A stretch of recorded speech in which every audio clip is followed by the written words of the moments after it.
Welcome to Oilers Nation Every Day with your hosts, Tyler and Liam. How am I doing? It's the 5th time in the last 18 months a sports team has broken my heart. I'm doing just fine. Let's get into it with the lead. You can't break what's already broken. I've never been fixed. I don't know what everyone's, oh my God, the heartbreak, all this. I mean, if you are in this YouTube chat, you are an Oilers fan. You're used to that feeling. If you're in this YouTube chat, probably a decent chance you're a Blue Jays fan. You're used to this feeling, everybody. It hasn't been a great little run for us in the sports world. It's like that that meme from that Seth MacFarlane movie. What was it called? The Magnificent Seven or something like that? Yeah. Is it the first time with James Franco? Yeah, first time. Ballad of Buster Scruggs. Yeah, and it's just like, oh no, I've been here before. Yeah, it's kind of just, whatever for me at this point. Also, if Canada would have won, I obviously would have been immensely fired up about that. And if Connor McDavid would have had a play in the overtime winner, I would have been immensely fired up. But seeing Canada win a gold medal is a very expected result, I would add. So that jubilation also probably would have lasted for me about as long as the sadness did. I don't want to say I'm over it, because you go on Twitter, you see some highlights, you remember a few things, and you're like, oh damn, that really sucks. But I'm not I didn't wake up this morning and be like, oh, I can't believe they lost yesterday. But anyways, we'll break it all down. We'll get your takes in the YouTube chat, because I'm excited to see what you all have to say, and we'll get through our thoughts, and we'll break down this game together. But the show, as always, I should remind you, is brought to you by our friends comes to you live from the Sports Closet studio. Check them out online at sportscloset.ca. They have a nice banner on their website right now. Save up to 50% off select styles. They have the Mitchell & Ness Throwback Heritage Classic jerseys on for $225. You could get a premium crested Victor Arvidsson jersey for $175. $172 for a Paul Skeens jersey. That's interesting. We're all over the board. They have everything now. Yeah, they really do. You can get discounted Winter Games jerseys, I'm assuming. Maybe. I'm sure it's coming. I'm trying to find something maybe really good for people to like. $150 for a Utah Mammoth jersey. Anybody? Point is, honestly, they have a wide range of products. If I was a jersey collector, I think the Utah Mammoth jersey would be one I would have. Yeah, you like them? I think they're pretty sick. They have a lot of players I like, specifically Dylan Guenther. Love DG. Yep. Special jersey to have. $109 for a youth Jonathan Huberdeau. What? Maybe you want a Jacoby Brissett Indianapolis Colts jersey, Liam. You have been talking about it. Andrew, if you're listening, his birthday's coming. Anyways. What was that one guy? He comes on our nation vacations now and then. I forget his name.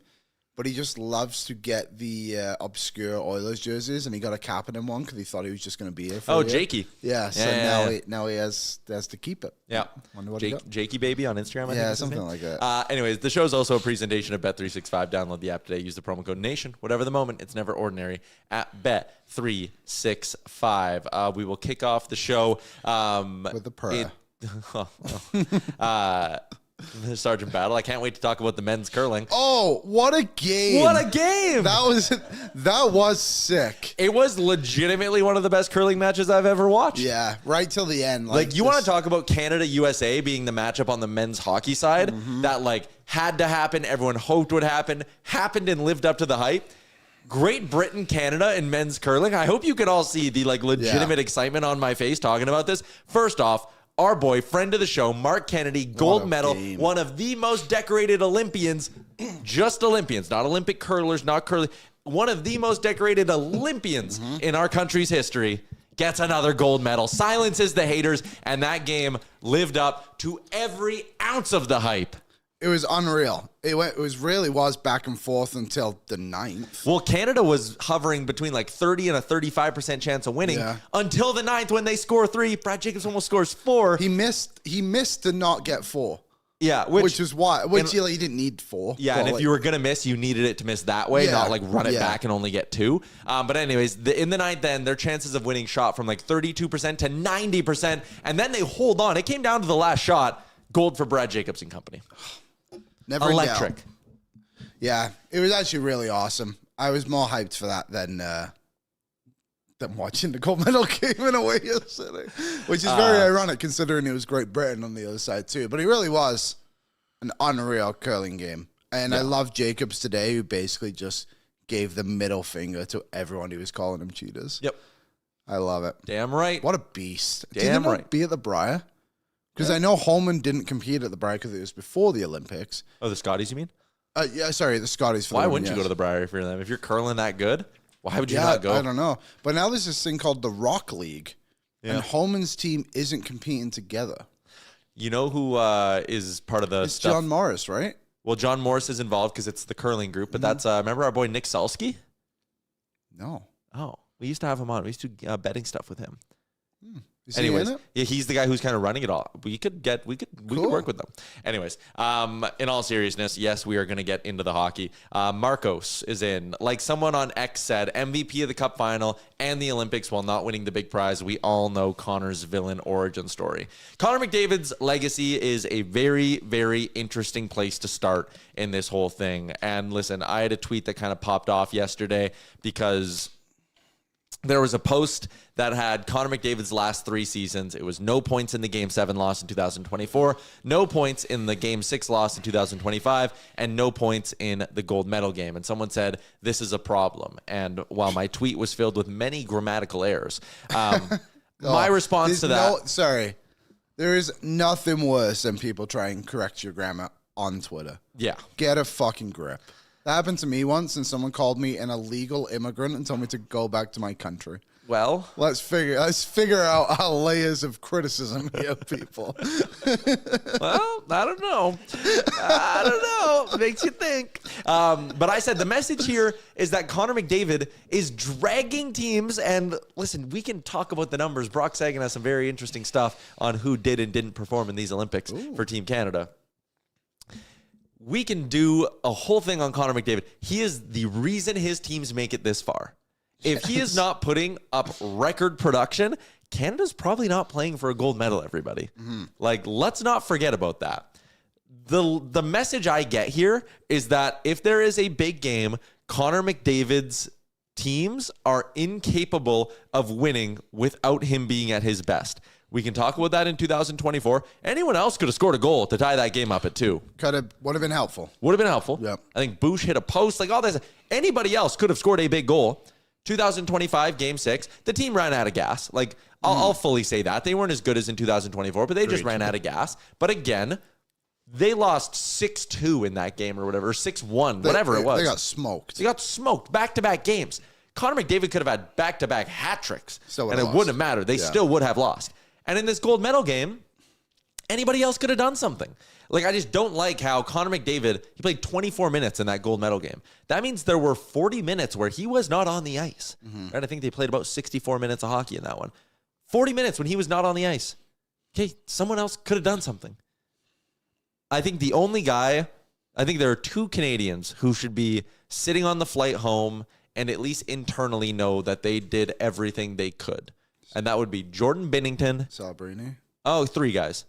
Binnington, Celebrini, and McDavid. I think everybody else should greatly be questioning the level of performance that they brought to the table for Team Canada. Sorry, I thought you were saying on top of McDavid, those 2. Yeah. Sorry, and I should have said 3. I should have been more clear there. But, like, again, it's a damn shame that one of the images that you're going to be left with from these winter games, and one of the thoughts is like, oh, what if Connor McDavid scores on that breakaway? Yeah, he had a couple in overtime. I'll end in the regular play Well, he missed on that breakaway in the second period, right? Yeah. What if Connor McDavid scores on that breakaway? What if the power play can come through? What if they could just do something a little bit differently? That game is filled with what ifs. What if Devon Taves just takes half a second and slides that puck home instead of rushing and hitting, letting Connor Hellebuck make a desperation save? What if Nathan McKinnon dusts that puck off and actually hits a wide open net? Like, there are so many what ifs. And unfortunately, yes, Connor McDavid is involved in those what ifs. But anyone, listen, congratulations to the true American hockey fans. And there are some of you in the chat. And I want you guys to know that I respect you. And I'm happy for you. And you have these images of Jack Hughes with his mouth bloody and his teeth missing with a flag draped around him. I think that is so, so cool. But the only thing that irritates me about this is not the diehard American hockey fans. I'm very happy for Johnny Lazarus, who's literally never in his lifetime seen his country win anything or have any sort of a substantial moment on a big stage. Team USA has let down diehard American hockey fans time and time and time and time and time and time again. They really have. Yeah. They've been one of the most disappointing programs on the surface of or across the world when it comes to hockey. USA Hockey has been known in best on best events to be failures. And they finally got one for American hockey fans. And I'm so happy for the diehards. Well, even like, I know it's the last stage, but the fact that it was their first world championship this past year in like 92 years or something, that's an event that happens every year. That's not every 4 years. How do you not winning that one? How do you not stumble into a couple of those? How do you not fall into it? I don't even blink when Canada wins a world championship. I don't even know the last time they won because they just win it so often. So again, for the diehard American hockey fans, this is awesome. What's a shame is that there are a lot of idiots who have suddenly become experts on the sport and have suddenly become experts on Connor McDavid or how you win hockey games and all of this stuff. It's very annoying to see these narratives. And I mean, hey, the one I was pissed at was peddled by a guy in Edmonton. And that pisses me off because it's like, you shouldn't be doing this. You know, like you just know. And do you know what's pissing me off a little bit too? Is how quickly we've all just discounted the Four Nations.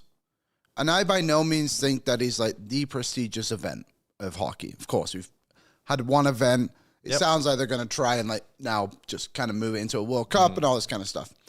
But that does count for something because you basically beat the exact same team that the US put out. Yeah. And you beat them in what was a 5-on-5 overtime, if I'm not mistaken. 2010? Last year, the Four Nations. 5-on-5, yeah. It was a great game. I think that tournament ended up being great. But Connor McDavid scored the game-winning goal in that event to give Canada the gold medal, whatever you want to call the trophy. They won. They won the game. They were the number one nation out of the four. And now we've all just discounted it, and he's like, he never wins anything. Yeah. It's like, no, he won that. He won that event for Canada, and he did it. And he was their best player throughout this entire event.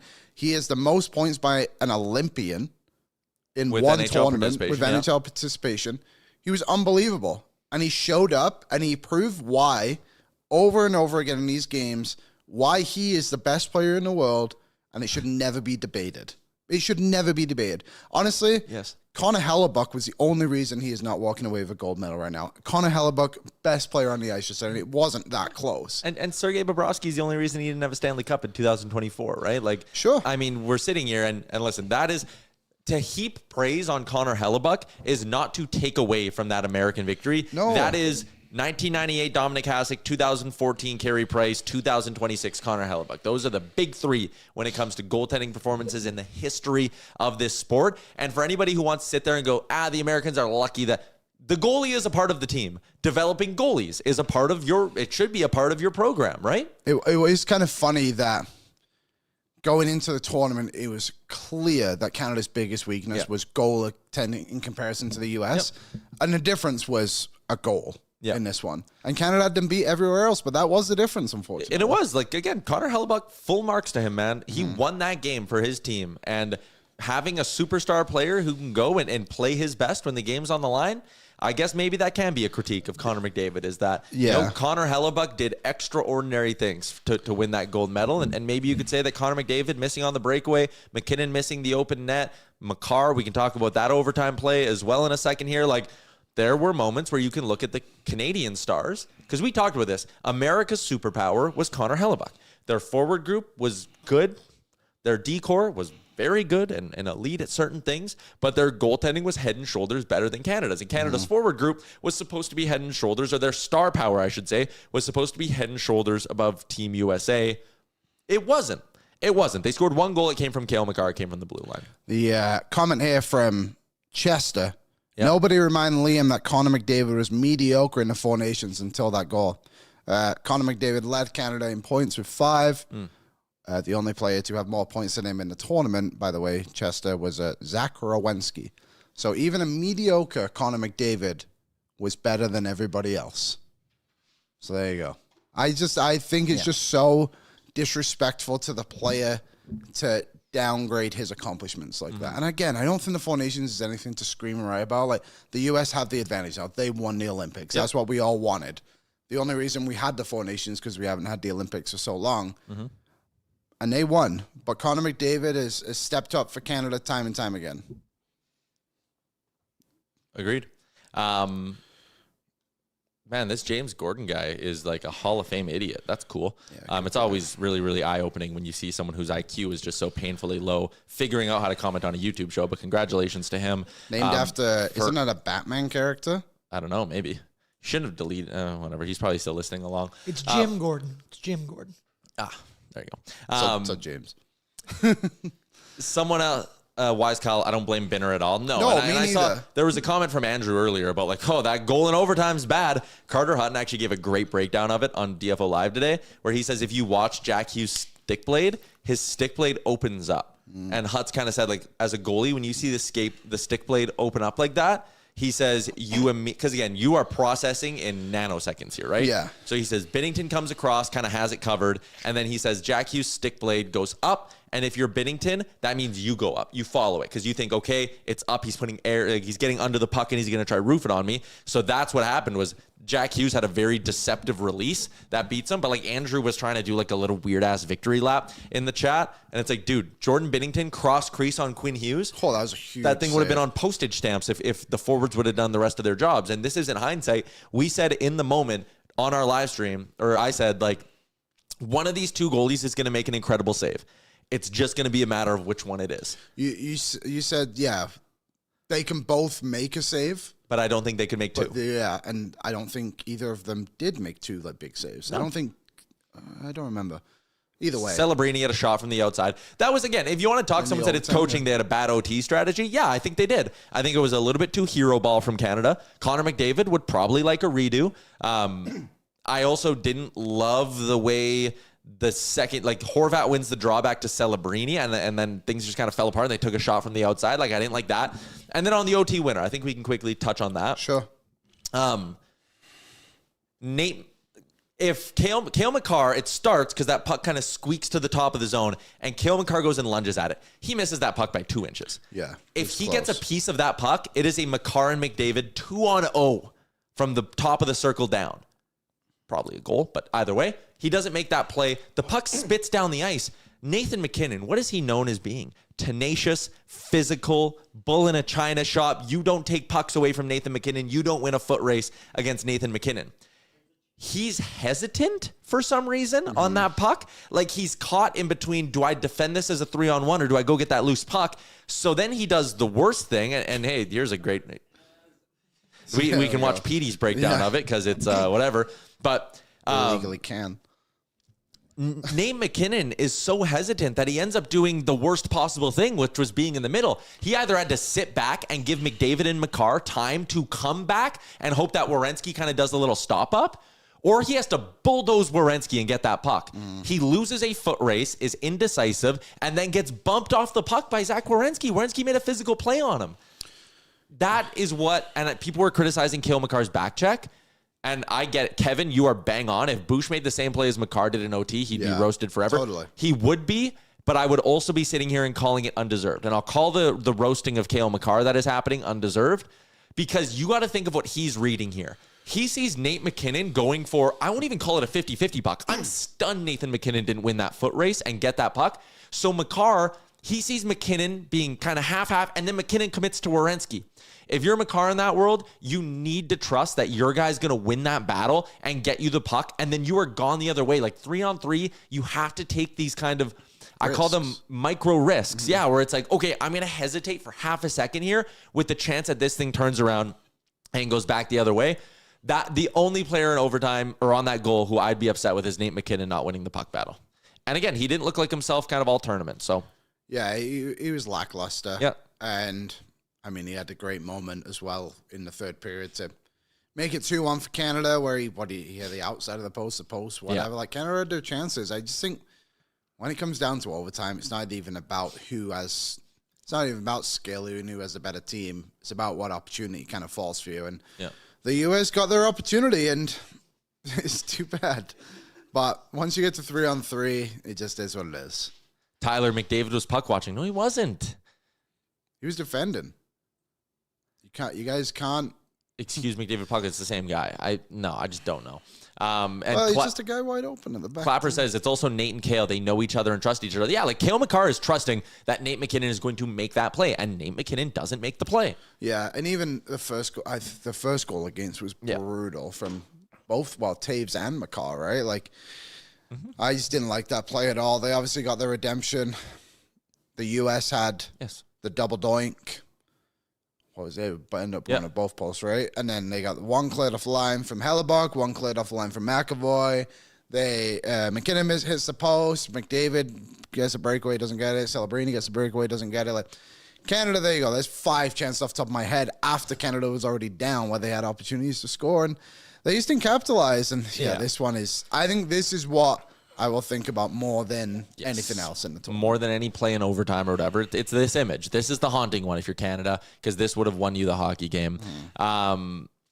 Silver medal, though. LA Canuck, rough one yesterday. I had an epic meltdown. Shocked I wasn't in an ambulance after that. Didn't care for 3-on-3 OT. Seems like less of a game after a full game for a final from Carl. I agree. John Cooper said it. It's for TV. We know why they do it. They cannot run the risk at the Olympics, or they do not want to run the risk at the Olympics of that game going 3 overtimes and it pushing into the closing ceremonies. It's the marquee event, and they want it finished in a timely manner. That's the reality of it. And another reason why I'm not sitting here being all too upset about this whole thing is because I can understand that it's one game.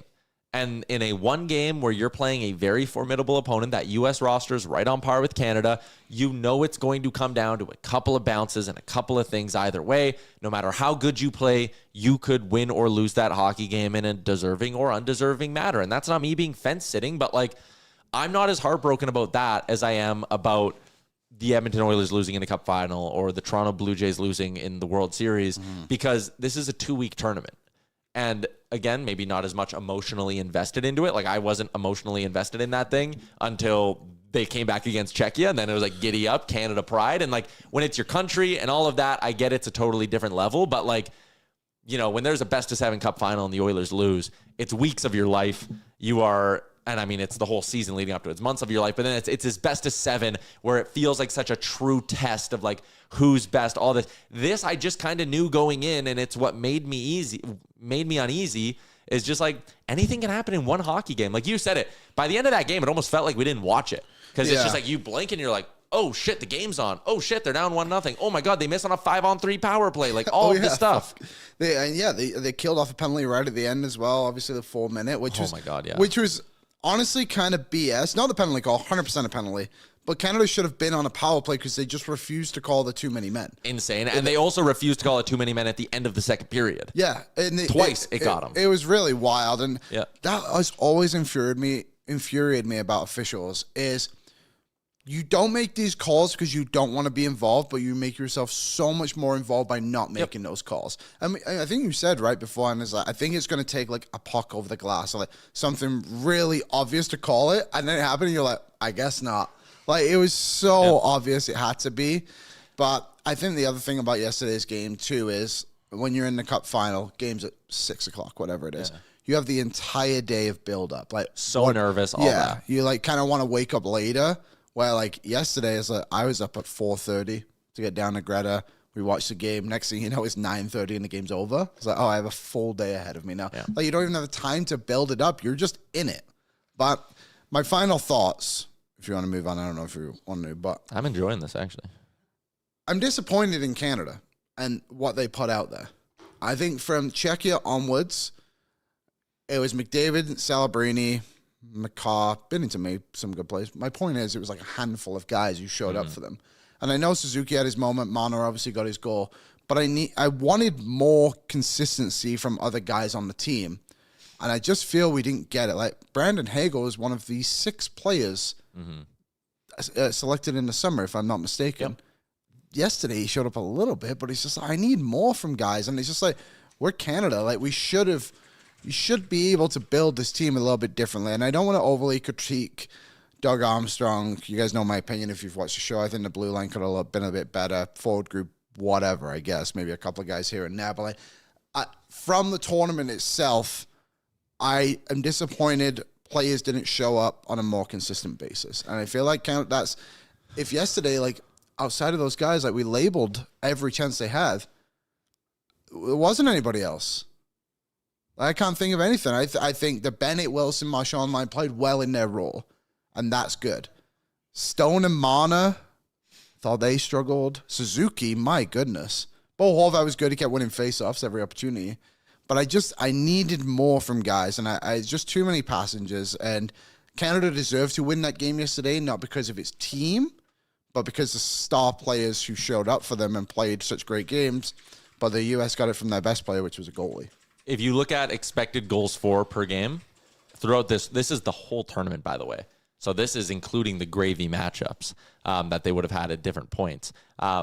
Players on Team Canada who were above 1 expected goals for per game, just on the ice, not obviously individually And this scoring. is the entire tournament? Whole tournament.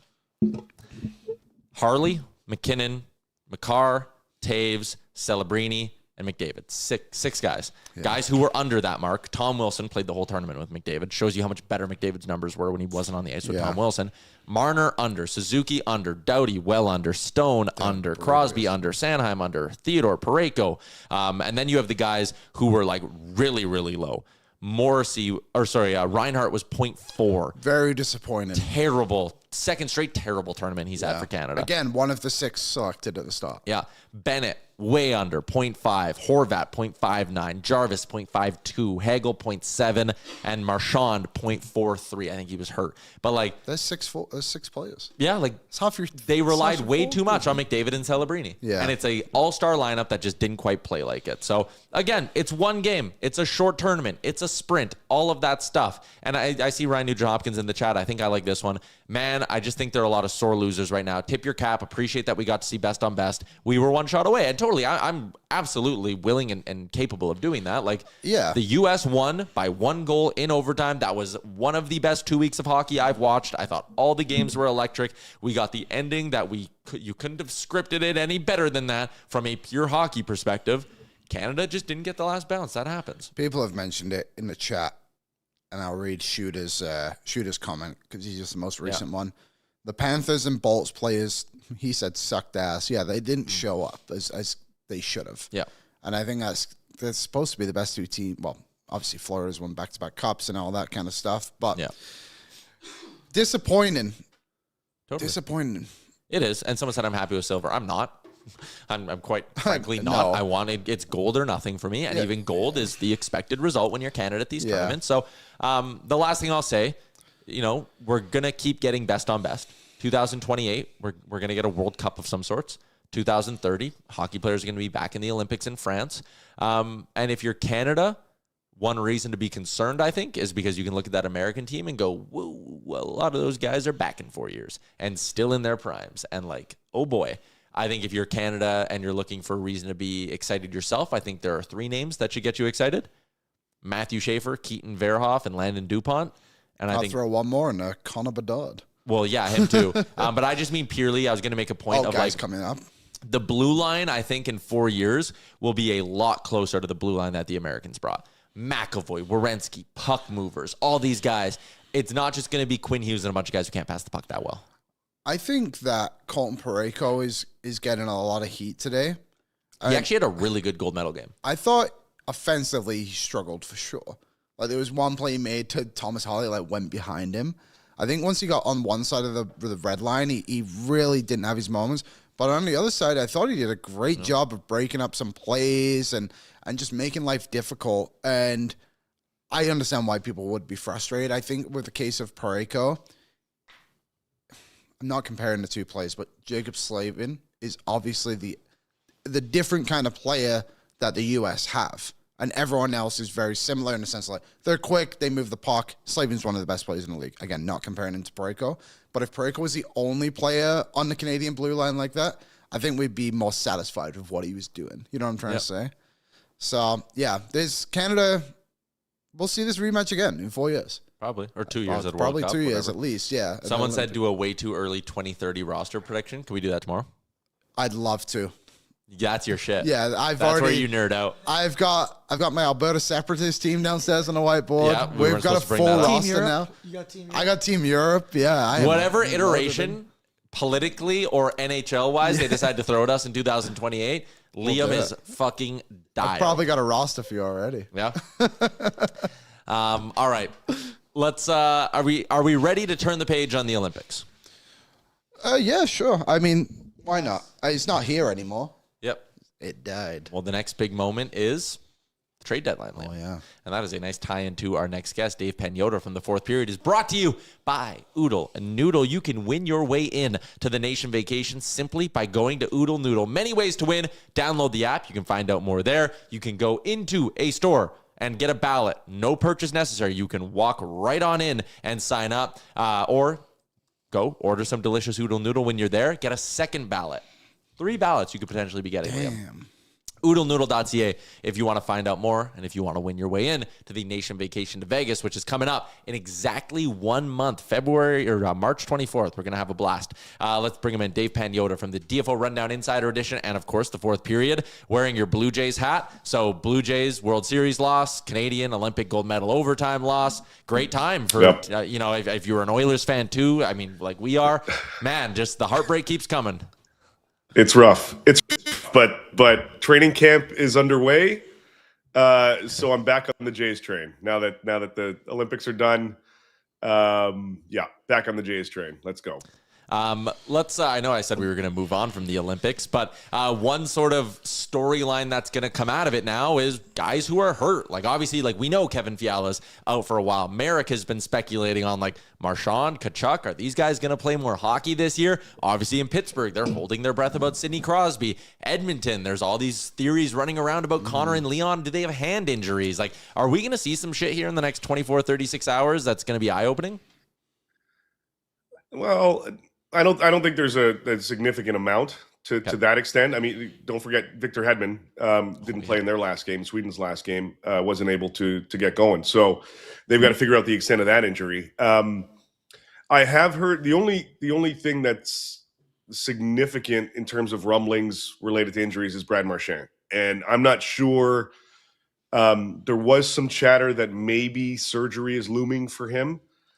For whatever is ailing him. I don't know if that's going to be something now or if that's something that's going to be in the off season, but there was, and there have been some rumors surrounding him.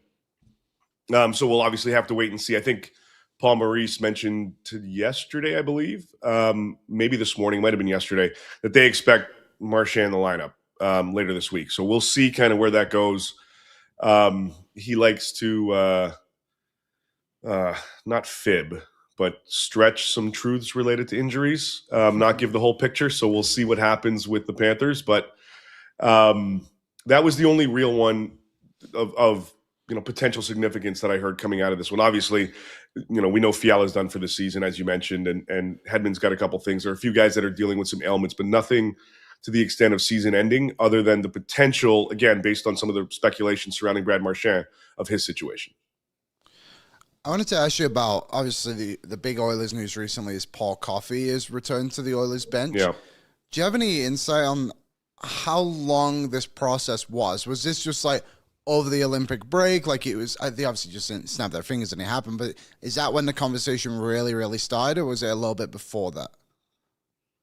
It was certainly before that, because there were rumblings that they were going to do something, but I was told at the time that they weren't going to go in that direction, that they weren't going to make any type of adjustments behind the bench and just roll with what they've got and allow Stan Bowman to focus on, making some roster adjustments. Obviously, since the Olympics started, something changed. And I don't think everybody's on the same page. Everyone's saying the right thing, but I don't know if everybody's on the same page with the decision to have Koff behind the bench. I don't even know if he's fully excited and ecstatic to be behind the bench again, but it is what it is. He's back there. He's going to help out. The guys listen to him. So, it's to have that caliber guy behind the bench certainly is meaningful in some degree. But you still need to have the pieces in place that can execute whatever the game plan is. And I don't think they believe they have the full pieces in place right now. So I expect them to address it at some point over these next 11 days leading up to the deadline. I just got a quick follow-up. Is your follow-up, what the fuck are we doing here? Somewhat, but more professionally. So there's a lot of conversation. I don't know is the answer. Are the Oilers disconnected in the staff from between, let's just say, Cates to Knobloch? Like, how does this go? Because it feels like Nalbog obviously doesn't like a lot of these players, whether he openly says it or not, but like, they don't play the way they want to play, and I think it's team speed thing. But then like you get the reports that Cates is the one who like says like we should get Coffee on the bench. I don't know if you know, but like, is he being like Coffee goes on the bench, or is it like a suggestion? You know what I'm trying to say? Like, how are we here? That's a good way to phrase it. Well, I mean, he's the boss. He owns the team. So to a certain extent, what he says goes. And then everybody kind of has to, everyone has to fall in line. Again, as I was mentioning, I don't think everybody's on the same page with the decision process or the decision making. And it doesn't sound like everyone's on the same page in terms of the process, but they did it. So again, I still believe that this is a team that's going to look to address some needs and some holes on the roster. And I've mentioned this for weeks. If they can find an Ekholm-esque type of defenseman, that's what they would like to do. Another rugged stay-at-home guy that can help hold the fort down in their own zone. So we'll see kind of where they end up going with that. They've got, what, 800,000, 850 in cap space right now. They obviously still are trying to move Mangiapane to free up the additional 3.8, 3.6, whatever it is. And it's been obviously a tall task to try to make that happen. So we'll see kind of, again, how these next 11 days go. You can bring everybody behind the bench. It's not going to matter if the guys can't execute, as I mentioned. So I think they want to find that, and not just the back end, even in the bottom six, more defensively responsible guys in the bottom six, whether it's a center or someone on wing. I think that's what they would like to do. Whether they can pull that off in the next 11 days, we'll have to wait and see because they haven't been able to do it yet. Ekholm-esque or Ekholm Jr. style of defenseman. I hope you can see the concern on my face when I ask you this. Is it going to be Rasmus Ristolainen? No, I think they've inquired. I think there's been a conversation, and Ristolainen is available. He's got another year on his contract. But Philly's put a pretty decent price tag on him, and I don't think the Oilers can match it. I think they like him. I think they like the type of player, but I don't think he's a fit there for what Philly is looking to acquire if they do move him. There are other teams that are poking around. Anthony DeMarco had a piece about this as well, and I've heard similarly that teams like Detroit and Tampa and Dallas, although Tampa, I'm not sure if they're still in that mix, but I know inquiries have been made. But there's 6, 7, 8 teams that have poked around on him, and then things kind of quieted in the first half of the Olympic break, and then kind of revamped again last week, towards the end of last week, going into the weekend. So we'll see kind of what transpires there because Philly is listening, but I don't think that's the type of player that Edmonton is going to end up getting if they do make a move. I think they're looking for other pieces that are more financially sound. Just because they can't fit that piece. He's making 5.1, I think, is his cap hit. I don't see that being a fit right now. I mean, unless something happens with Mangiapane and they can make everything work, I just don't see it because they haven't been able to do it, and they've tried. I think you're probably looking at it may not be Logan Stanley, but somebody in that $1 to $2, maybe $2.5 million range. Again, depending what they end up doing with Mangiapane. Yeah, we had people. Or if they can free up. We were cap talking space like elsewhere. Perbix or Zach Whitecloud. Gregor brought up those two names the other day. Like there are other guys that you can kind of envision the price tag on. Were you surprised? Like the roster freeze obviously came to an end at midnight Eastern. Were you surprised that this morning it wasn't like bang, bang, bang, a couple of transactions, or is it just a little bit slower? No, because again, this is the deadline league, and everybody likes to work on deadlines, and everybody's trying to outsmart each other. So. To not have anything come out of the break doesn't surprise me. The teams talked, they've continued to talk, and they'll try to push it. I do expect some movement this week, and I do expect a bit of a trickle effect going into the deadline, but not overly shocked or surprised that nothing's happened to this point. Maybe now that maybe we do see something later today. It's entirely possible because again, the conversations are pretty vibrant, but. Also, depending who you talk to, some teams obviously more engaged than others. But I think we'll see a trickle effect starting later on this week with some deals that kind of come down the pike. And you mentioned Calgary with Whitecloud. Teams, as soon as they made that trade with Vegas, teams already poked around to see if they would consider flipping them. Calgary's going to be busy. Other teams are going to be busy as well, St. Louis, Nashville, and so on. So we'll see activity. It's just when the first domino falls after this freeze, I'm not too sure yet. How busy do you think the Blues will be? Because obviously the conversation was that their prices are just so high for some of these players that I would assume they obviously have to come down if they're going to sell off some pieces. Yeah, well, the prices remain high for the Robert Thomases and the Jordan Kyries of the world for obvious reasons. And I've been pretty adamant, and I'm still of the belief that they'll move Kyrou at some point. May not be now. Maybe in the summer or around the draft, but I think there's a willingness to make that work on both sides because he's got a full no trade, so he'll have a say. I think there's been some conversations there with, if we come to you with something, are you open to it? And the feeling is yes. But the prices on other guys, whether it's Justin Falk or Braden Shen or Pia Suter or whomever that have 1 year left on their contracts, and some of their pending UFAs, Joseph Sundquist. I think there's a defenseman as well. I think that's where the negotiations will start to really take effect starting this week. Obviously, Doug Armstrong was a little bit busy overseas. There were some loose conversations, but I think things are going to start to pick up on St. Louis's front pretty soon. And I think we'll see a few moves, 2 or 3 probably, between now and the 6th. Someone in the comments says Kyrou would be perfect for Edmonton. They don't have the money for that, man. No, they aren't fitting in an $8 million player at the deadline. I think, again, that maybe leans more towards the Edmonton is hoping that there are some big names out there in the summer. But for the fans who are sitting here going, oh, yeah, go get Jordan Kyrou, like, again, I think Edmonton can swim in those waters in June and July. Agreed. And I expect them to. Yeah. I've mentioned it with you guys all year. I expect an interesting summer from the Oilers. It's just right now they're kind of handcuffed.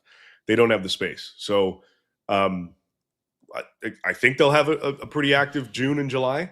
But right now, like style-wise, player-wise, absolutely. They'd love to add that caliber of player. They just financially can't make that happen right now. Yep. I want to ask you about Knobloch and bring it back to coaching quickly. You love talking coaching. It's a hot topic. I don't know if you've is. heard. What does his future look like here? And I know he's not like on the hot seat right now, but obviously Coffey's come back. We just spoke about how that's kind of gone and everything. Like, do you think there's going to be conversation in the summer if this offseason doesn't go well? Or like you said, you spoke about this with us all season. Is there an understanding of where the Oilers are kind of at right now? Is there an understanding that Knobloch's going to be involved no matter what? You know what I'm trying to say? Signed a 3-year extension in November. Yeah. You're probably not doing that if you're going to consider axing the guy a few months later. So yes, I would expect him to still be part of the process. Look, I love the passion from Oiler fans. I really do. But you're 4 points out of first. The sky is nowhere near falling. I don't know why there are so many dramatics tied to this club right now. They're in pretty good positioning. And so you need to fine tune a few things. But this isn't like, would you rather be in your position now or in my backyard with the Toronto Maple Leafs and where the hell they're at? Like that's a rough situation for those guys.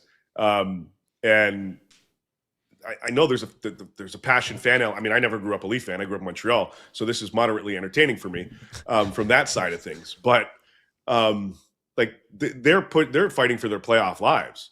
The Oilers are fighting for first in the Pacific.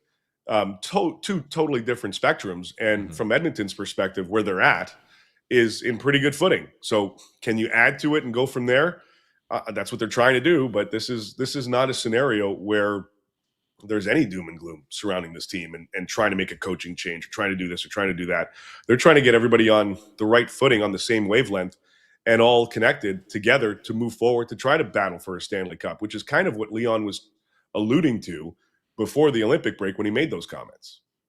Yeah, like I don't think Leon was even necessarily saying that, like, oh my God, it's broken beyond repair and all this stuff. I think he was just kind of saying, like, we know the level we need to be at because from the coaching staff on down, it's the same group for for the most part, right? Like, they all know what they are capable of as a team. Like, everyone talks about this blue line. You need to bring back Paul Coffey to fix it, blah, blah, blah. It is basically the same blue line that was taking them on a run to the Stanley Cup final. You just have a healthy Matthias Ekholm instead of Brett Kulak. Like, they know what they're capable of. I guess the only thing that maybe concerns me is, like, what kind of run is LA going to go on with Panarin? I know they lost Fiala, but you and I talked last week on DFO. They want to keep adding. Anaheim has oodles of cap space. They could keep adding. Seattle, Sharks. They shouldn't add, but they probably do want to add. Like, everyone below them might be adding here and like bulking up for a big run. Yeah, I think, look, you go to the Stanley Cup final 2 years in a row. You've got two of the best players in the world. You've got a pretty solid core in place. The standards are elevated. They're significantly higher. And I think that's what Leon was kind of mainly getting at. We have set our standard, our bar is here. It's not here. It's like way up here. So if we want to get to that level, and if we want to be the best team in the league, we have to be all on the same page, all in sync, and all moving in the same direction. And that includes the guys off the ice as much as on the ice. It's the training staff, it's the coaching staff, it's the players on the ice, everybody. You all have to be clicking, like bang, bang, bang. And I get that idea. But at the same time, yes, it's the same kind of blue line, but Ekholm is not the Ekholm of when they acquired him, right? He's banged up. He's not at that same level. Still serviceable. I take him on my team any day of the week. But I think they recognize that they still have to address that back end. And defensively overall, which is why I was suggesting earlier, a bottom six guy makes sense. A defensive-minded bottom six responsible guy makes sense for this group. We'll see what they end up doing, as I keep saying, because nothing's happened yet. But when you set your standards at a certain level that is win or bust, you got to make sure everybody's rolling here. And I think that's where the Oilers, that's where Connor McDavid and Leon Draisaitl and Zach Hyman and Ryan Nugent-Hopkins and so on and so on. That's where they start their standard. That's where the bar starts for these guys once the season starts, and it continues all year long. I like that you brought that up too, because I've been beating the drum of like, hey, you can sit here and poke at the blue line. Defending is a 5-man problem. Like, you need forwards who are defending well, and defending goes hand in hand with puck possession. I bring this up a lot, but like in 2024, when they went on that run to the Stanley Cup final, was it because they were defensive juggernauts, or was it because they were this high-flying team who went and won every game 7-6? No, they just possessed the puck really well, and they would spend 70% of the game in the other team's end making plays, getting ozone face-offs, forcing them into mistakes.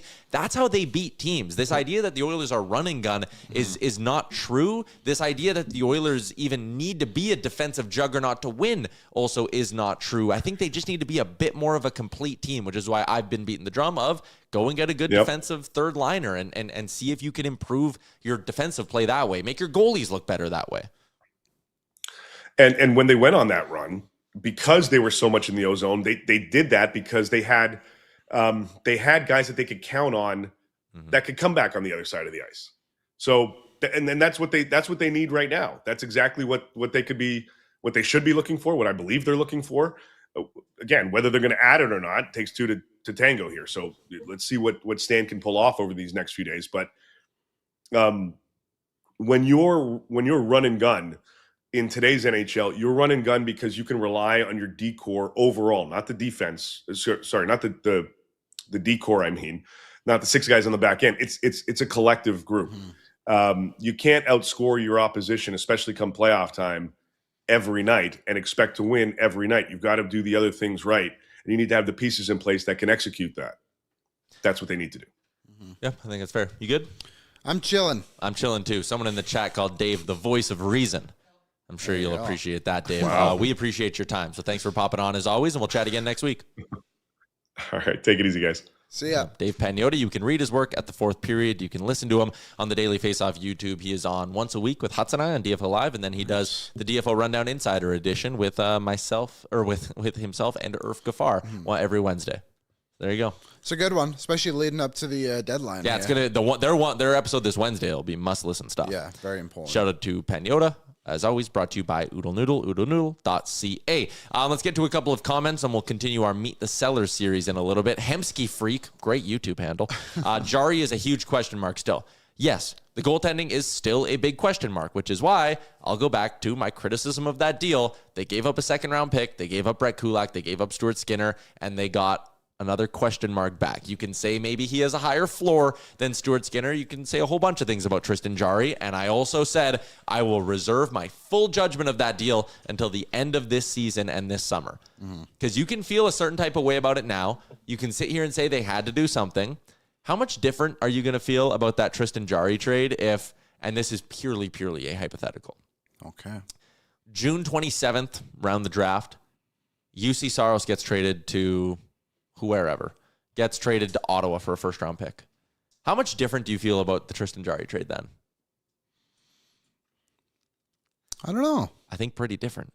Yeah, I guess. I just think, like, in the moment, like, they just clearly didn't want to wait, and we just... That's what I mean, though. They wanted to live in the moment, and I think there could be a part of the judgment of this trade that comes a few months from now. Yeah, that's fair. I agree with you in the sense like it's hard to judge right now. Yeah, and also, like... We have small sample size. He had a good stretch, came back from injury. The team played like shit, and he played like crap, and so did Ingram, and I think they'll both be fine. But, like, even going into this deadline... How much they have a second and a third rounder this year. They have a second and a third rounder, a second and no third rounder next year. A second and 2/3 year after that. Then they traded away their 2029 second rounder for that in that deal. But like, how much different do you feel right now if you could dangle Brett Kulak for a third round pick somewhere, and then you had another third round pick to play with, and that was a way to clear cap space and all of this stuff, right? Yeah, I suppose It killed a bit of their flexibility, but a little bit. I don't miss Brett Kulak though. I don't either, and I've liked Spencer Stasny and all of that stuff. So, like, I'm not whatever. I just meant it purely from a flip 'em because they also then traded that third-round pick to get Stasny to cover for Kulak. So then we're sitting here and talking about a second-round pick that you included in the Penguins deal, a third-rounder that you had to trade because you traded Brett Kulak and treated Kulak as a pure cap dump. Yeah. And then we're talking about an asset you've potentially lost because Pittsburgh's going to get an asset for Brett Kulak when they trade him at the deadline. Yeah, maybe even a second-round pick. Yeah. So, like, you start to calculate the assets that it took to go from Skinner to Jarry and kill your cap flexibility, and it's like, again, I just don't. I didn't love the deal, but I'm open-minded to Jarry coming here and being a better goalie than he was towards the end in Pittsburgh. Someone in the chat dropped in a super chat. Let me pull it up really quick, actually. There were a few super chats that we missed, actually. $10 in from Andre the Driant. Nice name. I think that's the name. Fans show McDavid some love at the next home game. Absolutely, they will. 8 days from now, they're back on home ice against the Sens. He also added, my dad and Gramps finally showed love for Bouchard. They saw how much better it would have been to have him instead of drooling Doughty. Saucy Norm also dropped in $20 and said, only 11 days till the trade deadline, 5 days till brunch for Ben. More on that later. But I want to get back to that Bouchard point a little bit because I think there are going to be, quite honestly, a lot of Oilers fans who view Evan Bouchard a lot differently coming out of those Olympics. It is funny. I was thinking about this a little bit too. Sometimes when you see those things like winners and losers from whatever event, in this one obviously being the Olympics, being like a winner could be like the players who didn't go. Like Schaefer, Chikrin, and Bouchard will probably look a little bit better now after watching some of those guys play for the last 2 weeks. And I'm not doing the whole like Bouch should have been there. They would have won if Bouch was there. I don't know if they win if Bouch is there. But what it should have shown people who are actually going into it with an open mind is all you people who are like, oh my God, they need a Bouchard. He's not like a Colton Parayko. Bouchard, he's not like a Shea Theodore. Y'all, come on, Bouchard. He's not as good as that Taves in Colorado. And then you sit and you watch them as intently and closely as you watch the Edmonton Oilers. You watch those other defensemen for 2 weeks and you're like, oh shit, they all make the same mistakes. Oh shit, those guys are making the same mistakes and they're not even trying to do the stuff Evan Bouchard's trying to do when he makes the mistakes. Colton Parayko's trying to execute a 25-foot pass up the ice and it's getting picked off. Yeah. Evan Bouchard's trying to find a seam to a guy and spring him on a 2-on-1 and gets his pocket picked. Like, those aren't really the same mistakes when you consider them. And you have to sit here and watch Sanheim and all these guys make these mistakes over and over and over again, and you don't get high-end plays to go with it. Like, that is why Evan Bouchard is a $10.5 million defenseman. That is why, again, Parayko, I'd love Colton Parayko on the Edmonton Oilers. I think he had a great gold medal game. He made some really, really strong plays. Colton Parayko was as advertised at the end, even if he wasn't as good in stretches of the tournament. Hemsky free. Taves was awful yesterday. Yeah, he needed to be a lot better. He made a couple of high-end plays. I'll give him that. But, like, yeah, you guys in the chat saying you were not impressed by Taves, you are not alone in that. And I just want us to remember that when Evan Bouchard makes his mistakes, it is because, one, he's asked to do a lot on this blue line. Mm-hmm. So that's why you notice his mistakes more than you notice Ekholm's or Wallman's or anything like that. But, like, just remember that. Every defenseman, if you watched, insert whatever team you want to put in here, right? If you watched the Seattle Kraken as closely as you watch the Edmonton Oilers, you'd see Vince Dunn do a lot of dumb shit. And if you watch the Jets as closely as you watch the Oilers, you'd see Josh Morrissey do a lot of dumb shit. Evan Bouchard makes high-end plays. I was going to say, I think the only defenseman that really elevated himself for me for Canada was Thomas Hawley.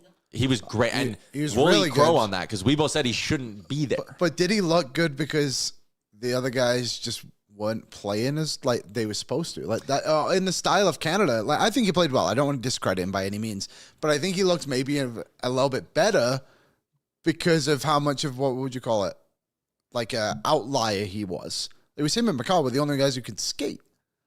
You know what I'm trying to say? I can't think of the word. What's the word, Aaron? Come on, Aaron.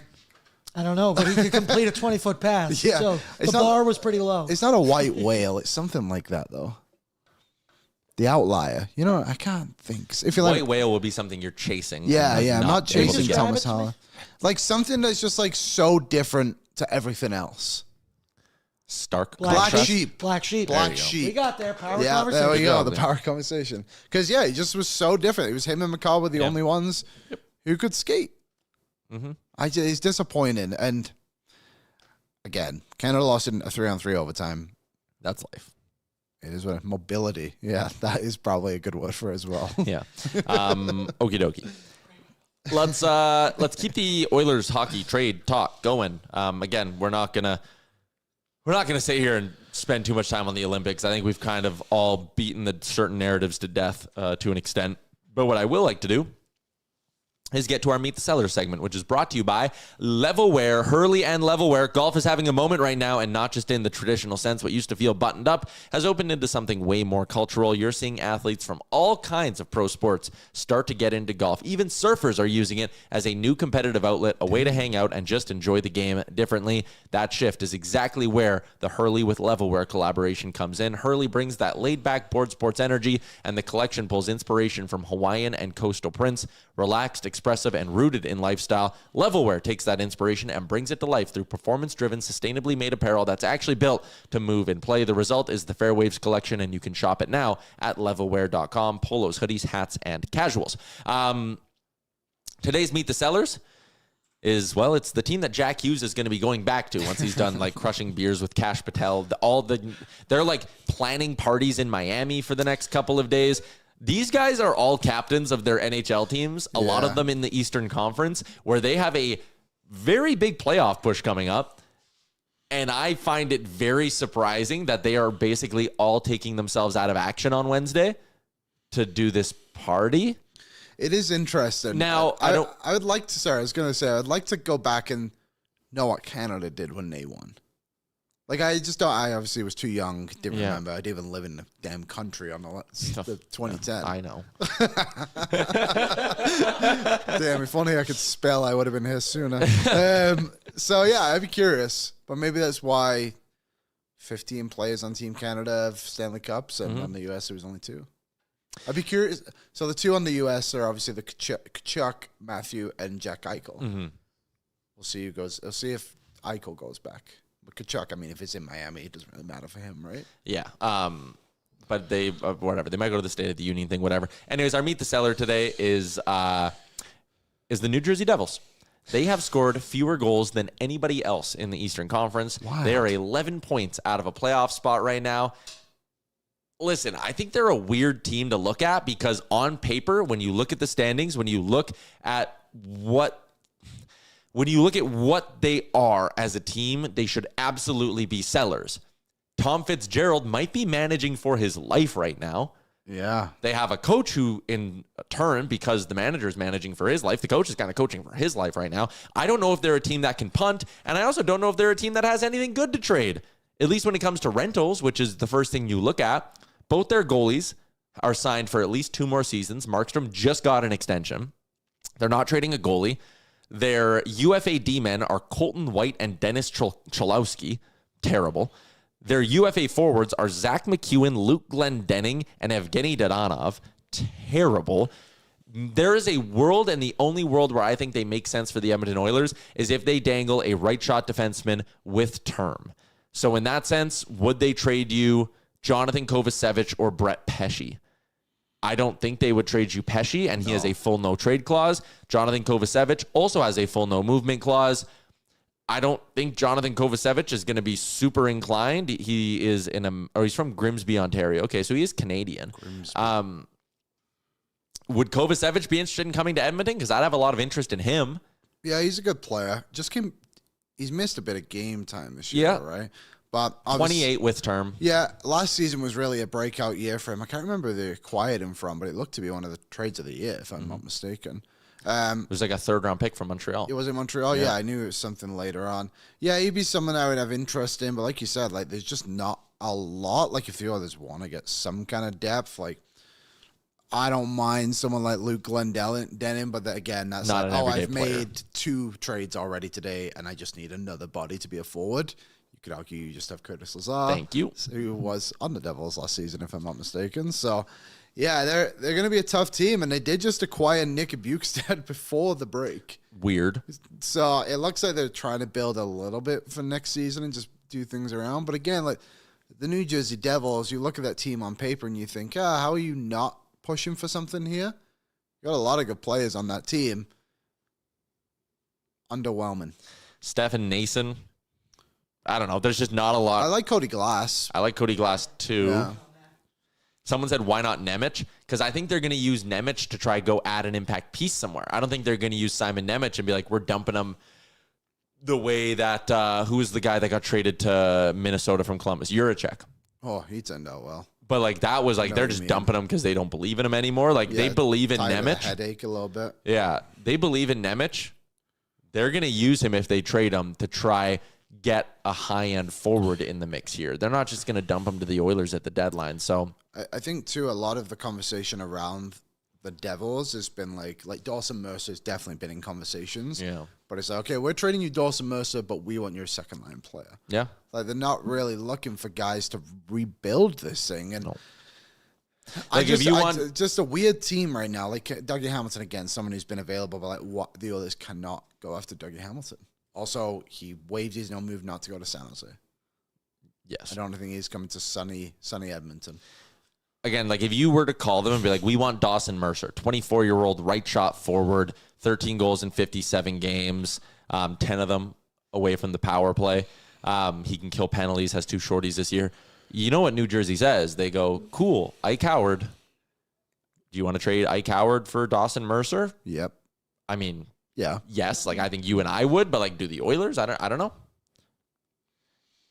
That'd be a good trade, actually. Yeah, I'd be in on that one. Pretty in on that. Did we just find the guy? then we found our seller. I don't think as much as the Devils should be sellers, and we have them in meet the sellers, I don't know if they're necessarily good. Well, they're not built to be sellers. Exactly. I think that's the way I would frame it. Good way to phrase it. I don't mind Siegenthaler either. I think he's a decent little player. Lefty. Yeah, I think if the others want to strengthen on our left side, which I do think is still something I would strongly consider. Obviously, Jake Wallman plays either side. I just don't know if I believe in that third pairing at the moment in terms of like going into the playoffs. Like, I just don't think that the Stasny and Emberson I'm referring to is strong enough for the others to get through a playoff, multiple playoff series, probably one, sure. But I just think of the Kings last season, as much as like we laughed at them, the others not similar in that sense on their blue line, where it's like, I don't know how much I would want to play Stastny and Emberson. So I get what you're saying. Yeah. Yes. I just think you can also upgrade that third pairing by upgrading the right side, putting Wallman over, shifting things around, give yourself a bit more versatility. Yeah. I think that's just an area they'll look to strengthen. Yep. Clapper says Wallman is ass on his offside. Wallman has played his entire career on his offside. Yeah, I don't think he was pretty good in last season. I think Clapper, you've been correct this season in your evaluation of Wallman. He has been underwhelming, much like a lot of the team, but he's stood out like a sore thumb because one, he forgot how to line change, and two, he just like, it's like and I understand it, he's lost a bit of foot speed. I think it's more conditioning than foot speed, I should say. But like, he's not putting himself in positions to anticipate that he's not up to speed yet. Like, you think of that goal against Calgary, just because it was right before the break on the penalty kill, where somehow that guy got in behind them. Who was his name? Was it Griven? Matt Bay Griven, I think his name? Whatever his name was. Yeah. And he gets in behind him on the penalty kill. I feel like if Wallman was at full strength, I'm not saying he catches him, but I feel like he has more of a chance. Where like Wallman, I don't think he has quite realized yet. Maybe he will after. We'll just like notice where he's at the moment. And hopefully this break can get things going, yeah. We got a guy who's he's having a meltdown, hey? I'm under the impression Frankie doesn't have much going on in his life. Boy or girl, 5 minutes timeout for Frankie. 5 minutes. How about forever? Forever, ever? See you, Frankie. All right. So I like to give 5 minutes and then forevers. I like to give him a warning shot first. I don't want to hear from him again. Liam's a bit more authoritarian than you. Yeah, that's fair. Yeah, I don't want anyone from New Jersey. I think I'm okay. I'll pass. Someone said Drew O'Connor and Tyler Myers. I don't think Tyler Myers wants to leave Vancouver, guys. There's an element of him where I think he's a kid who needs like some specialized school too. He has a full no move. I don't think Tyler Myers cares about chasing a cup, if I'm being totally honest with you. I think Tyler Myers is good where he is. And you won't like to hear this, I'm sure much of you. Like, Logan Stanley's younger. He doesn't have an extra year on his deal. Like, if you wanted to get out of it, you can. The reason I just compare them, they're both 6'7". You know what I mean? Like, they're both massive. So if that's the kind of guys the others want, then just get the cheaper guy. Yep. Cheaper value. Salary, not value. Oh, do you want to? No, okay, let's do this. Spotify comments. I want to get to that in a second because we did ask people one on Friday's show. We asked them for like a gold medal prediction and then what defenseman do they want to see the Oilers target at the deadline. So we'll get to that in a bit. And then we need to think of one to ask the people today. All right. Well, I think a good one would be, one thing I've noticed when we've tried to do is meet the sellers. There's not a lot of sellers. No. So maybe let us know in the Spotify chat a team you would like us to kind of break down. How about that? Yeah, sure. Give us a team that you want us to try to break down. A team you're curious about. Yeah. All right. Spotify comments. Did we get a few? Let's go. Fire them up. Thank you to everybody who listens on Spotify. Alexander the Great. Liam tripled down today. Before the tourney, he said Canada would dominate the gold, and they scraped by the first rounds and said Canada would be better. Oh, this is the same guy that called me an arrogant Canadian fan after I bet on the U.S. to beat Canada in gold medal. Go on ahead. Continue. He just thinks that we were being Canadian homers. Okay. Man, this show is in Edmonton. Yeah. What do you want? I also said Sky's blue. Canada dominated the 3 games because they did, and then they just let themselves down for 3 games. Yeah. Whatever, Alexander the Great. Go back to where with Alexander the Great from? Is he Norwegian? Denmark? Somewhere in Scandinavia. Viking. Chandler. I think Canada's unsung hero will be Seth Jarvis. No reason in particular, just going off vibes. My defenseman target would be either Parayko or Murphy. Yeah, we saw some Parayko in the YouTube chat as well. They can't afford him right now. Again, if you want to have that conversation with the Blues in July, sure. I just really, unless Darnell Nurse is out of the picture, I don't know if you can add, because like if you were to add Parayko, Liam, you're going into next season with a blue line that is Bush 10.5, Nurse 9.2, Ekholm 4, Wallman 7, and then you would be adding a 6 point something in Parayko. That means one of your $4+ million defensemen are going to be on your third pair. I know the cap's going up, but it ain't going up that much, everybody. Yeah, that'd be a tough one. You probably can't swallow that. You're right. Nope. On Parayko. If Nurse gets so fed up with the criticism he gets or anything, and that he leaves this summer or says he's open to leaving, then we can talk about it. But I just don't think it's going to get there. Noah, I think Binnington has been good enough, but I think the boys are excusing every goal he allows and giving him credit for not losing it afterwards on more shots or an OT. He can be good enough to leave it there and stop acting like he's stealing games and playing out of his mind. Thompson had a shaky game but still won. Maybe whoever you put in net on a stacked team will win games. I think that last part is fair. I just think, again, if you were to flash up Binnington's numbers from these Olympics, he had a 1 point something goals against average. He had a 9 something save percentage. Like, if you were to show us those numbers at the start of the tournament with no name attached to him, and just said, these are the numbers that, like 1.78 GAA, 9.7 save percentage, 4-1 record, 1 shutout. If you were to show me this with no name on it and just said, this is the kind of goaltending Canada's going to get at the Olympics, I would have been like, all right, we're probably winning gold or getting real close to it. Hard to be upset with Binnington. And where I just get frustrated with people's criticism of Binnington, and again, I criticized Binnington coming into this, but like they point to Hellebuck and go like, look at what Hellebuck could do for the U.S. Canada did not choose Jordan Binnington over a Connor Hellebuck-esque or even close to Connor Hellebuck caliber goalie. They picked Jordan Binnington from a cluster of good or average goaltenders that have Canadian passports. There are not a lot of them. They did not. This isn't like, Tom Wilson over Zach Hyman doesn't look great right now. Or, bringing Parayko over Bouchard doesn't look good right now. This is like, Jordan Binnington is the best they got, and he gave him good hockey. Yeah, I thought he was fine throughout the time. Above fine, to be honest. Yep. I was admittedly a bit critical of him in the Czechia game, but after kind of rewatching it, I was like, no, like he was really solid. Uncle Jim a day ago says, I'm finding it hard to wrap my head around the way McDavid's career has gone. It just doesn't seem fair. No, it doesn't. Fair's got nothing to do with it. And I said it yesterday when people were like, Canada deserved to win.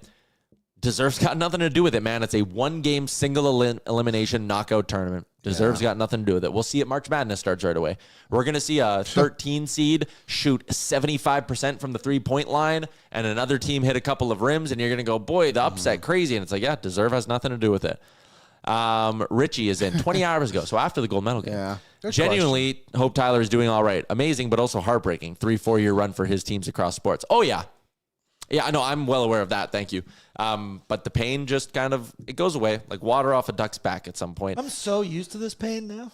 Yeah. Just lost to Soupy. This is no, fuck off. You're not doing Super Bowl shit. You've seen your team win like 4 Super Bowls in your life. Loss is a loss, bud. You've never lost in the Soupy in your lifetime. I know you're not even making a linear comparison. You've seen your team win. If the Edmonton Oilers ever win a Stanley Cup, I'm going to kick my feet up and not give a shit for the next like 5 to 6 years. It'll be great. If any of my teams win anything, I probably would not even care about any other losses for a while. But anyways, I appreciate the concern from the Spotify comments. What's the question we wanted to give the people today?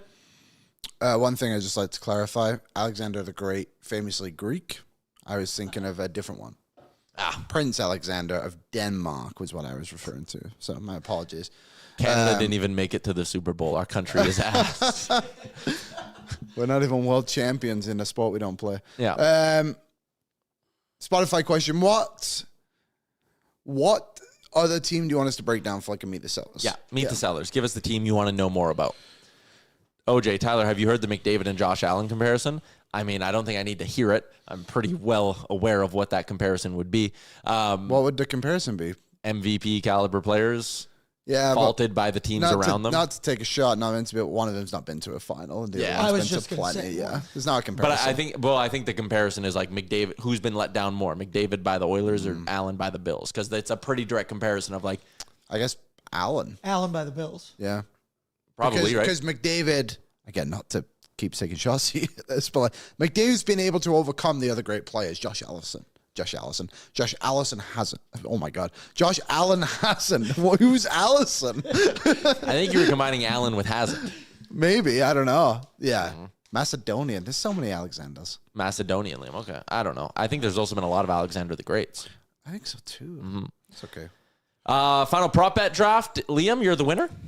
You winner, chicken dinner. I did do some research, and technically, Czechia did not tie Switzerland. The Olympics had Switzerland as the 5th team, Czechia as the 8th team. So I didn't fall right for me on that one. But I did get the Martin Nature's cash out right before the gold medal game yesterday. Oh, that's a nice So little that was boost. I got nothing. I went 0 for 3. Aaron got McDavid? Yeah. And Draisaitl. Had McKinnon scored on that empty netter, he would have been tied for the team lead in goals. Damn. And I think I might have won. But coulda, woulda, shoulda. Coulda, woulda, A coulda. lot of coulda, woulda, shouldas. We never broke. We'll break down our futures one maybe tomorrow. When the when the games ahead of the game starting the NHL games, that is. All right, Edmonton is back in action this week. Aaron, you're back to doing pre and post games. Yeah, it was a nice little break, but we are back. And we got a back-to-back to start a Wednesday, Thursday. Brunch for Ben on Saturday. It's kind of weird. I think we're 24 games away from the NHL playoffs. Yeah, That's we're gonna very come close. fast. Yeah, the Oilers have 24 more games left.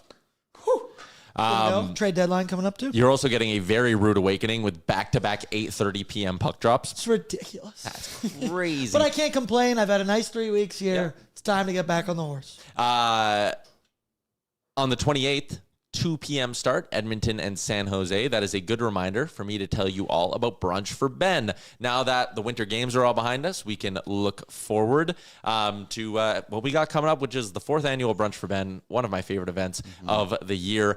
This year, it is at the Matrix Hotel, and there are a bunch of ways for you to get involved. First off, you can bid on Lunch with Oilers Nation every day. $400 is the current bid. Damn. You get to come in, watch or have lunch at Dog Patch with me, Liam, Aaron. You get a merch pack from Nation Gear. And if you want to, you can even watch ON every day live in studio for a day. Yeah, please outbid my dad. There's no way your dad's the leader. No, he doesn't. Oh, no, he's not. I was going to say that those are not his initials that I see on the website right now.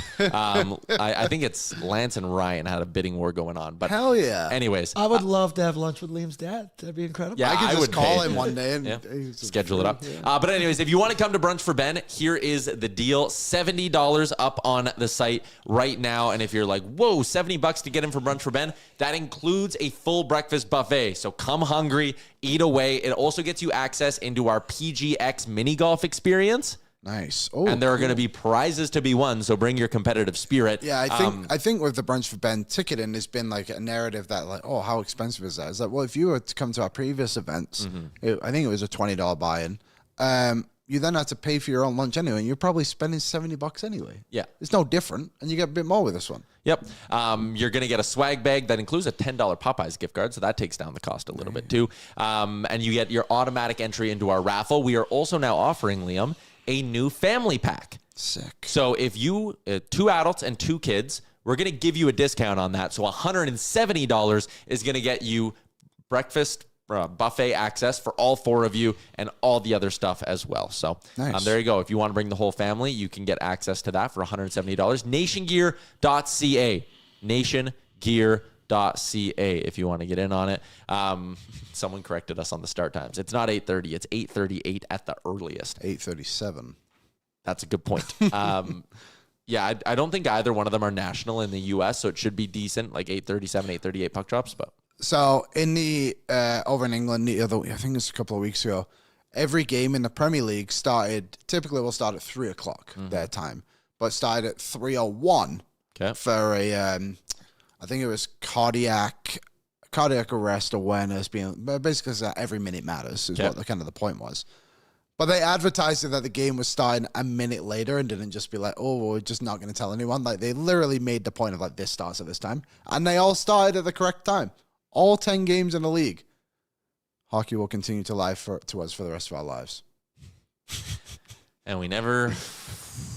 whatever. It was cool. Again, we start our stream at 6:05 a.m. for the gold medal game. 5 minutes 6:10, later. It's like, oh my God, they're dropping the puck. Yeah. It's like a jump scare as a hockey fan to be like, holy shit, this game is starting on time. We're ready to go. Yeah. It was Olympics was fun. I'll miss it. I think what do we want to do for the rest of the week? Who should we have on the show? No Americans. Wow. That's I love them. I love our friends DJ, Pete. Yep. I can't think of it. Colby, Johnny, of course. Yep. Not this week. Maybe not for the next 4 years, actually. Tomorrow we got to get Jeff on eventually. We'll get Jeff probably on this later week at in some the point. week. Obviously, Jay will be back on the show on Wednesday. We haven't talked to Jay in like a month. Haven't seen him. Yeah. He literally has been away. Yeah. He's back in Mexico. So, we'll have those people. JD. Once JD's back in North America, I'll hit him up. I would love to have Brad Jacobs on. I mean, we have the connection. We should probably get Mark on first and then maybe we get Brad, but either way. I can't tell if Mark will want to come on.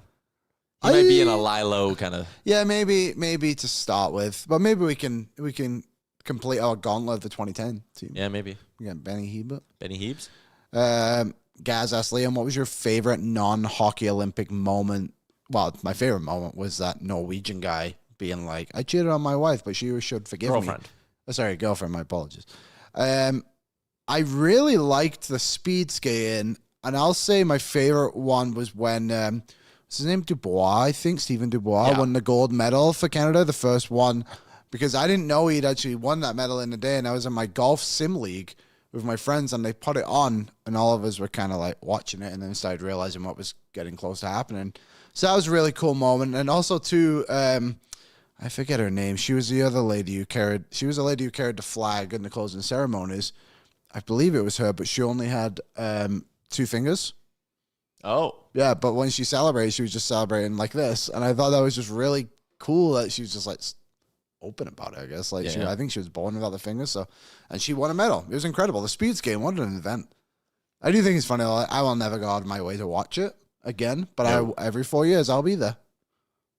No. Val Maltese. There you go. Thank you. I'm terrible with names. You all know that by now. Someone said hole in 1, Liam 1, Tyler 0. I got, buddy, I started planning Ace Race 2.0 this year. Yeah, I'm getting my revenge on that hole. I'm getting my revenge. I should take a couple of shots and show you how to do it. Yeah, maybe. Someone said Louis DeBrusque. Sportsnet said he's not allowed on our show anymore. So. Oh, yeah. No. Sorry. Maybe we'll try and sneak in Louis like one day. Well, a special occasion, middle of July. Yeah. No Bring him up to the Ace Race. Yeah, we could. Okay, that is a wrap on today's edition of the show, everybody. Thank you, everybody who watched along in the YouTube. Podcast listeners, leave us a comment if you want to have your say on the show. And yeah, we'll be back tomorrow to do this all again, one step closer to the Edmonton Oilers being back. You know what? I'm sick of cheering for a third line that has Mitch Marner, Sidney Crosby, and Mark Stone on it. I want a little Adam Henrique in my life, Liam. Get it back. Oh, lineup notes, actually. Kasperi Kapanen will not be available for the first 2 games. Mm-hmm. Adam Henrique is back and healthy, so there goes that. We'll talk about this all more tomorrow and on Wednesday. But there is a little bit of Chris Knobloch said him and Connor McDavid are going to talk about a return to play plan. Nice. So he might not play Wednesday. We'll see. Okay. All right. Okay, everybody, have a good Monday. Have a good week. We'll see you all back right here tomorrow. Noon Mountain Time. Oil up. What's up, Nation citizens? If you enjoyed today's episode of Oilers Nation Every Day, make sure you hit the subscribe button here on our YouTube to not miss any of our content. We got you covered from interviews, insight, analysis, everything you need to stay up to date on everything around the team. Hit that subscribe button so you don't miss a video.